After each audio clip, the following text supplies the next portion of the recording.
सुल्लू ने अपने घर वालों से अपने जॉब छोड़ने और मुंबई जाकर कोर्स करने के बारे में बात की। उसकी मम्मी और दादी को उसका ये फैसला पसंद नहीं आया था, मगर सुल्लू के पापा उसके साथ थे। फिर सुल्लू और सुधीर जी के समझाने पर सुल्लू की मम्मी और दादी भी मान गए थे। सुल्लू वापस अपने रूम में आकर बड़ा रिलीफ महसूस कर रही थी। उसे मुंबई जाने की इजाजत मिल गई थी। पता नहीं क्यों उसे इस समय रह रहकर अभय की याद सता रही थी। वो ये बात समझ नहीं पा रही थी कि ऐसा क्यों है। उसके मन में कई बार ख्याल आया कि अभय से फोन लगाकर बात करे। उसने सोचा कि पता नहीं अभय बेवजह किए गए फोन को किस तरह लेगा।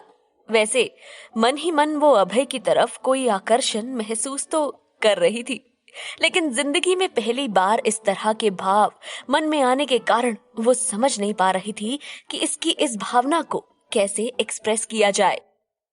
उसका दिमाग उसे समझा रहा था कि ये और कुछ नहीं, केवल अभय के प्रति उसका शुक्रगुजार होना है, क्योंकि हमेशा अभय ने मुश्किल समय में किसी अपने की तरह सुल्लू की मदद की है।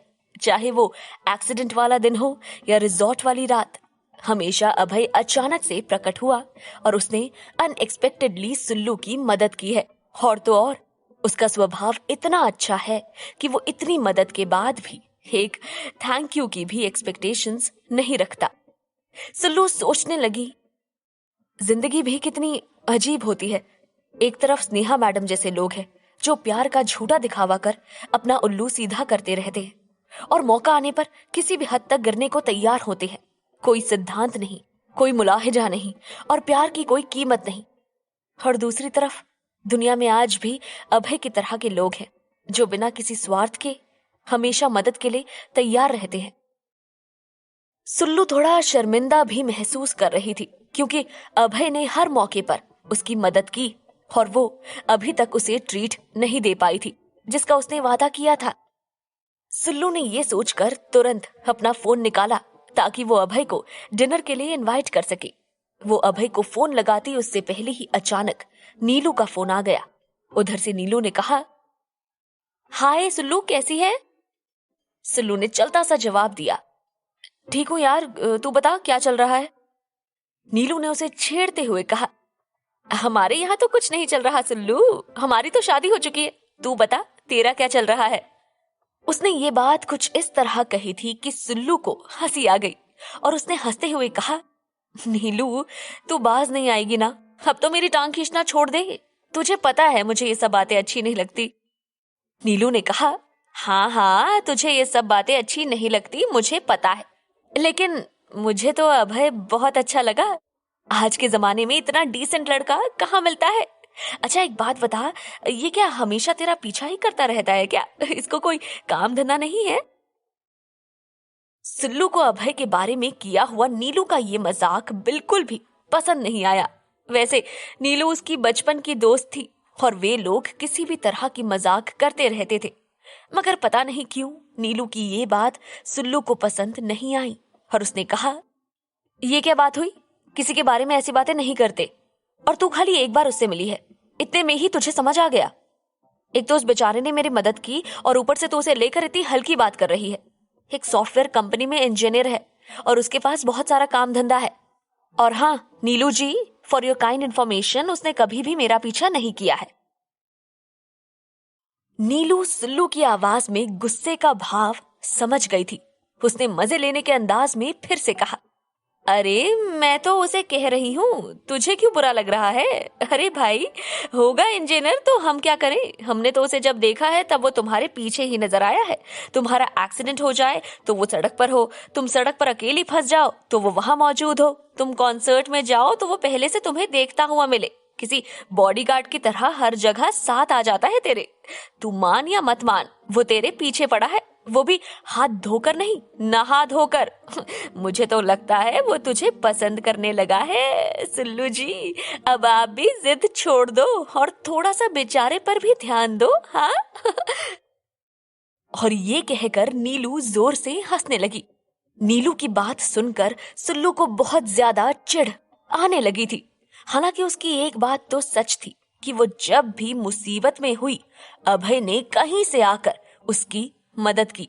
मगर ये एक संयोग भी तो हो सकता है। अभय इस टाइप का लड़का लगता तो नहीं है कि किसी लड़की का पीछा करे। सिल्लू ने नीलू से कहा, देख नीलू, तू अपनी बकवास बंद करती है या मैं फोन रखूं? नीलू ने कहा, अरे सॉरी मेरी माँ, मस्ती कर रही थी। पर वैसे एक बात कहूं, अभय सच में एक अच्छा इंसान है, बहुत समझदार है। सिल्लू, इस बार मैं मजाक नहीं कर रही हूँ, पर जब कभी भी तेरा शादी का मन हो ना, तो अभय के बारे में जरूर सोचना। सिल्लू ने चिढ़ते हुए कहा, ओ गॉड, फिर से शादी? मुझे कभी भी शादी नहीं करनी है। आया समझ में? अब प्लीज फोन रख, मुझे अभय जी को कॉल करनी है। नीलू हैरानी से बोली, क्यों? उनसे तुझे क्या काम पड़ गया? सिल्लू ने ट्रीट वाली बात नीलू को बताई और कहा, सोच रही हूं कि उन्हें आज डिनर पर बुला लूं। नीलू ने फिर से सिल्लू को छेड़ते हुए कहा, वाह जी वाह, डेटिंग शेटिंग, हाँ? और हम यही सब बोले तो वो सब बकवास, ये भला क्या बात हुई? सिल्लू ने कहा, जस्ट शट अप, ओके? मैं उनके साथ कोई डेट पर नहीं जा रही हूँ। वो तो बस उन पर मेरी थैंक यू ट्रीट उधार है तो वो चुका रही हूँ। फिर मैं मुंबई चली जाऊंगी तो पता नहीं कब उनसे मिलना होगा, तो जाने से पहले उनका उधार चुकाना चाहती हूँ। अब समझी कुछ? नीलू ने हैरानी से कहा, तू मुंबई क्यों जा रही है और कब जा रही है? मुझे और अनु को बताया भी नहीं। देख, ये अभय के आते ही तू हमें भूल गई। इतनी बड़ी बात तूने हमसे छुपाई। जा, मुझे तुझसे बात नहीं करनी। सिल्लू ने जवाब दिया, ओए नौटंकी, पहले पूरी बात तो सुन ले। मैंने अभी अभी मम्मी पापा से एडवांस कोर्स के बारे में बात की और वो लोग मान गए हैं, तो मैं आगे पढ़ने के लिए मुंबई जा रही हूँ। और इडियट, तुझसे कभी कुछ छुपा सकती हूँ क्या? अभी तो घर वालों ने हाँ कही है, तो मुझे तुझे बताने का वक्त ही नहीं मिला। नीलू ने कहा, हाँ, उस अभय को कॉल करने का वक्त है, मुझे बताने का नहीं। सिल्लू बोली, देख यार, अगर तू ऐसे बोलेगी ना तो ठीक है, मैं आज के बाद अभय जी से कभी भी बात नहीं करूंगी। तू जानती है, मेरे लिए तेरे और अनु से बढ़कर कोई नहीं है। वो तो अभय जी ने मेरी इतनी मदद की और वो एक भले इंसान है, इसलिए मैंने सोचा कि। सिल्लू की बात पूरी होती उससे पहले फोन पर नीलू की हंसी गूंजने लगी। नीलू हंसते हुए बोली, पागल, मैं तो तेरी खिंचाई कर रही थी। क्या यार, तेरे सेंस ऑफ ह्यूमर को क्या हो गया है? वैसे तू सही बोल रही है, तुझे अभय जी को ट्रीट जरूर देनी चाहिए। He deserves that.